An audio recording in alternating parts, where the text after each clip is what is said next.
दाढीचं औषध देण्यासाठी बाहेर आलतो इकडं. माझी दाढ दुखत होती ना, त्यामुळे. तर आता औषध टाकलेलं आहे, पण मधामध्ये पाऊस आला त्याच्यामुळे इथं थांबलो आहे. हे बघा इकडं, हे बघा पाऊस दिसतोय का मित्रांनो तुम्हाला? नमस्कार मित्रांनो, आमच्या ब्लॉगवर स्वागत आहे.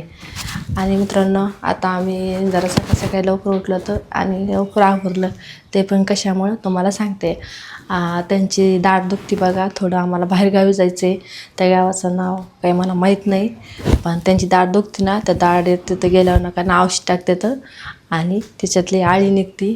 तर ते बघा तयार होत असतील. मला चला नाव लवकर चला लवकर. तर मित्रांनो, तिथं नका गेलं तर लई गुण येतो बरं का तवाच, म्हणजे एकदम भारी औषध येते. आणि चला आता तुम्हाला तिथं गेलं मी दाखवते परत. त्यांना विचारू आपण, कारण की ते गेल्या वर्षीने गेलते ना, त्यांना किती का गुण आलता काय आलता ते सांगतात ते. तर मित्रांनो, खरंच ना घरात बसून नाही का लय दाढ दुखावली. आणि आता आपण नाही का, आता वाजले सकाळचे 6:30. आता आपण निघालो आहे दाढीमध्ये औषध टाकण्यासाठी बाहेर गावाला. तर मित्रांनो, कमीत कमी 2 तास तरी लागणार आहे जायला. आणि खूप छान प्रकारे रिझल्ट आहे असं सांगितलं आहे एका माणसाने आम्हाला. आणि आता आम्ही नाही का तिथंच जात आहे. कल्पनासुद्धा सोबत आहे. आणि त्यामुळेच मित्रांनो, हा ब्लॉग कंटिन्यू बघा. दाढीचं औषध टाकल्याच्यानंतर बघा आपल्या दाढीमध्ये काय काय होतं आणि काय काय निघतं. त्यामुळे कंटिन्यू हा ब्लॉग बघायला विसरू नका. चला बस. आम्ही चाललो सकाळी तर बघा दुकानं पण नाही उघडलं कोणतेच, जरा लवकरच चाललो होतं. कारण की ते औषधच लवकर टाकतात बघा दाढाचं, त्याच्यामुळं हे बघा दुकान एकसुद्धा नाही उघडली. कशी घनसावली सगळी, सामसमने सध्या उठलेच नाहीत कोणी. एक अर्धा माणूस चालताना दिसतंय, गाडी येते. आता आलो बघा आम्ही गावाजवळ. काही इकडे हे सगळं गाव आहे आणि ते घरच इथं कुठंतरी आहे वाटतं, कारण की आता गावाजवळच आलो म्हणलं ते घरीच असणार आहे. आता इकडे गाय बांधलेली गाव दिसतंय का तुम्हाला मित्रांनो? तिथं मंदिर आहे छोटंसं. आपल्याला पण ह्या मंदिरापाशी नाही जायचं बरं का, समोर जायचं आहे. असं इकडं गाव आहे बघा. आता त्यांचं कानात औषध टाकणं चाललंय. ठेवा टाकलं कानात. आता कशा आळ्या बाहेर येत बघा त्यांच्या दाढीतल्या.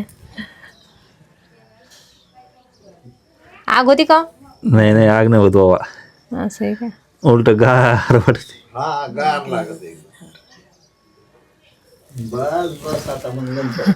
तर मित्रांनो, हे आजी नकाला लई पुण्याचं काम करते बरं का. जर कोणाची दाढ दुखत असली ना तर आम्ही नक्की तुम्हाला पत्ता सांगू, कॉन्टॅक्ट करा तुम्ही. मित्रांनो, आता टाइम झालाय बघा आळ्या बाहेर काढायचा. आळ्या काढतात बाहेर.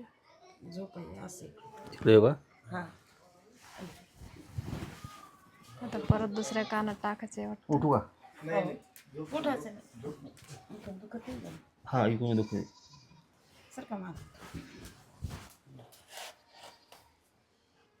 असं नाही, मग असं याच्यात पाणी राहत नाही लवकर. दोन्ही कर्नाटक गेलं का नाही पाणी? गेलं. आता दुसरं औषध आणलं का त्याची? तेच ते आळ्याचा चिक धरायचं ना त्याच्या. नाही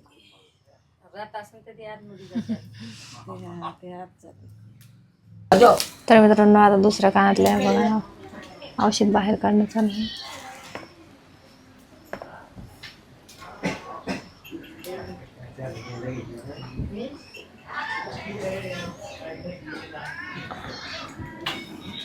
पाणी टाका खाली.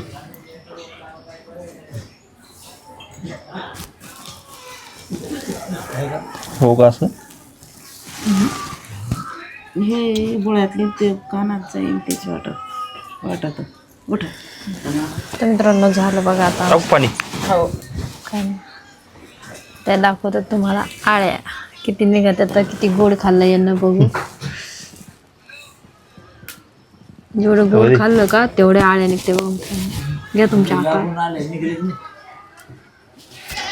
बापरे.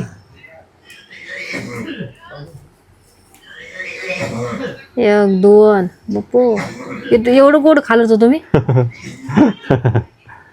घरी गेल्यावर पुन्हा जिलेबी सांगत आणि डबल आजीला बी सांगते आता मी घरी गेला डबल परदेशी येऊ मग.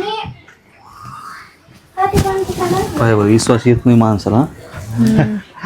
चष्मे जवळ दिसत नाही दिसत नाही तरी बी त्याचे दिसते त्यांना काठी घेते तेव्हा ते कशी बारीक काळी. मित्रांनो तुम्हाला पण दिसत नसन पण त्या आजीला दिसते.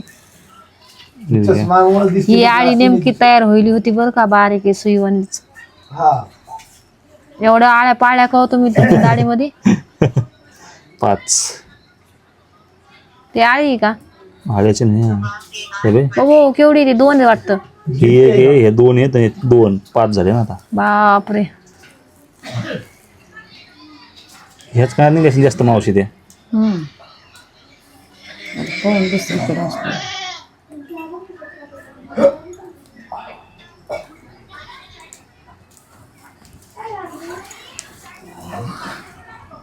बाप मित्रांनो 5 आळ्या निघल्या.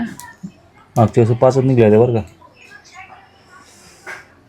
मध्ये तरास जाणारला ओळखायचं कोरलीने आवे कळायला लागलं मला. म्हणलं 100% आळे असणार त्याच्यामध्ये.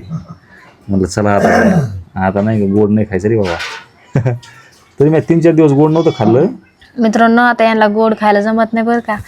आता आपली संधी गोड खायची. आपली मज्जा आहे मस्त. आणि यांना नका ना थोडं कमी द्यायचं आपलं चलवून द्यायचं चहा बिस्किट ते सगळं.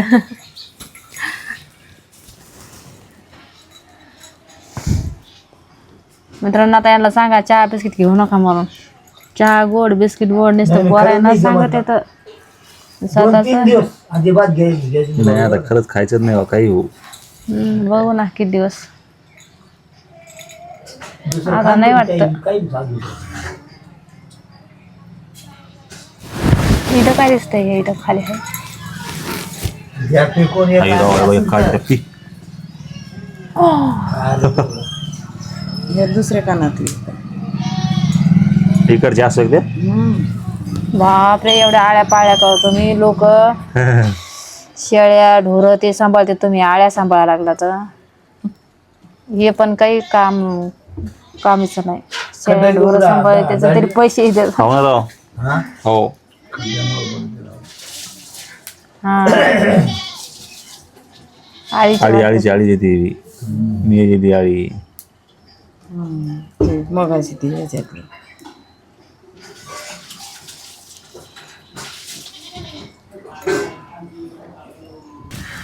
तर मित्रांनो खरंच आयुर्वेदिक विलाज आहे आणि अक्षरशः विश्वाससुद्धा बसत नाही. आणि बघू शकताय ह्या ज्या आजी आहेत कमीत कमी मला तरी वाटतं भरपूर दिवसाचा अनुभव आहे द्यायला. एक 10-15 वर्षाचा जास्त आहे.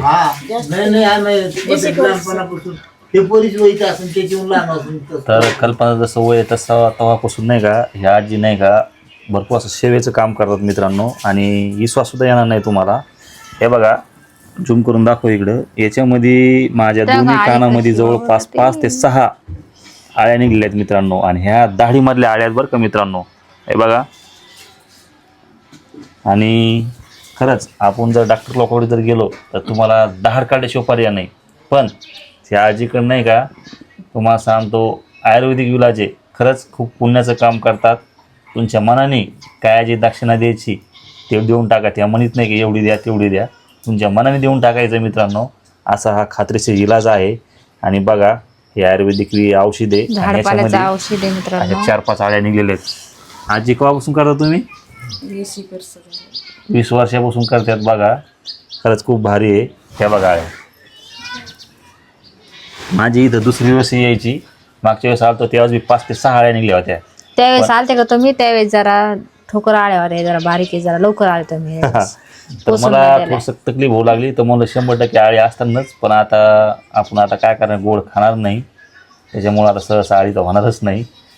4 दिवस नाही 3 ते 4 दिवस बस. नाही आता खायचंच नाही. हे बघ ही एक गोष्टी बापरे बंदी नाही झाला. हा इकून थोडं होतं पण हे जास्त होतं बाई इकडचं. तर मित्रांनो बघा आबाळी पा किती आलेलं आहे इकडे. आणि जबरदस्त असा पाऊस सुरू झालेला आहे. आणि माझी तब्येत तर बरोबर नाही, कारण दाढ दुखू लागली त्यासाठी थांबलो होतो. आणि बघा इकडे कल्पना थांबलेली, कारण तर मित्रांनो खरंच चहा काही घेत नाही ती. आणि पाऊस तर एवढा चालू आहे भयानक, त्यासाठी आम्ही थांबलेलो आहे. आपली गाडी तिकडे लावलेली, हे बघा रोड दिसतो ना इकडं, इकडून आलो आपण. आणि पावसामुळं थांबलो इथं. मित्रांनो पाऊस यायला लागला म्हणून आम्ही इथं थांबलो होतो थोडा वेळ. आता उघडून मग उघडून पाऊस काय उघडा ना तोपर्यंत तर आता नाश्ता पाणी करूया. पाऊस कधी थांबतं का भूक लागली तुला? मला लय भूक लागली. आता घरी जाऊन स्वयंपाक कधी व्हायचा आणि कधी जेवायचं. मित्रांनो हिला म्हणलं नाही का काय नाही काहीतरी खाय, पण ती नगं म्हणते ती जास्त बाहेरचं काही खात नाही ना, त्यामुळे काय खायचं असतं ना, चहा आहे हे सगळं इकडं. तर मित्रांनो खरंच नाही का भूक तर भरपूर लागली, पण जास्त बाहेरचं काही खात नाही कल्पना, त्यामुळे नाही का आपण स्टॉपच केलं खायचं बाहेरचं. आणि माझी तर दाढ दुखती, त्यामुळेच मित्रांनो आपण नाही का बाहेर गेलो औषध आणण्यासाठी. तर आता माझा पाऊस आला आहे आणि सकाळीच निघालेलो मित्रांनो, अजून आंघोळ वगैरे काहीच नाही, कल्पनासुद्धा नाही. आणि कल्पना बी लय बोरिंग झालेली आहे की नाही? लय बोर झाले मी, उगाच आले तुमच्यासोबत. हो. तर मित्रांनो चला आता पाऊस उघाड आहे थोडाफार, आता आपण जाणार आहे. भिजलं तरी काही अडचण नाही, कारण नाही का राम आणि जिजाऊ नाही का घरीच आहेत ना, त्यामुळे आहे ना. मला घरी जाऊन स्वयंपाक करायचा, मग गरमागरम मित्रांनो अजून नाही का स्वयंपाकसुद्धा राहायला घरी जाऊन करायचा बरं का. अजून कल्पना स्वयंपाक केला नाही, कारण नाही का आपण दाढीचं औषध देण्यासाठी बाहेर आलो होतो इकडं. माझी दाढ दुखत होती ना, त्यामुळे. तर आता औषध टाकलेलं आहे, पण मधामध्येच पाऊस आला त्याच्यामुळे इथं थांबलो आहे. हे बघा इकडं, हे बघा पाऊस दिसतोय का मित्रांनो तुम्हाला? पाऊस थोडाच आहे, पण अंग काही भिजत नाही मित्रांनो, पाऊस तिथपासून चालू आहे. तर आता चला आपल्याला जायचं आहे, आपली गाडी तिकडे आहे. हे बघा हे हॉटेल आहे मित्रांनो, इथं थांबलो होतो आपण. आणि मित्रांनो हे जे रोड आहे ना, इकडे जातो आहे अंबडला आणि इकडे तो घनसंगीला. आता आपल्याला जायचं आहे इकडं. तर चला बाय.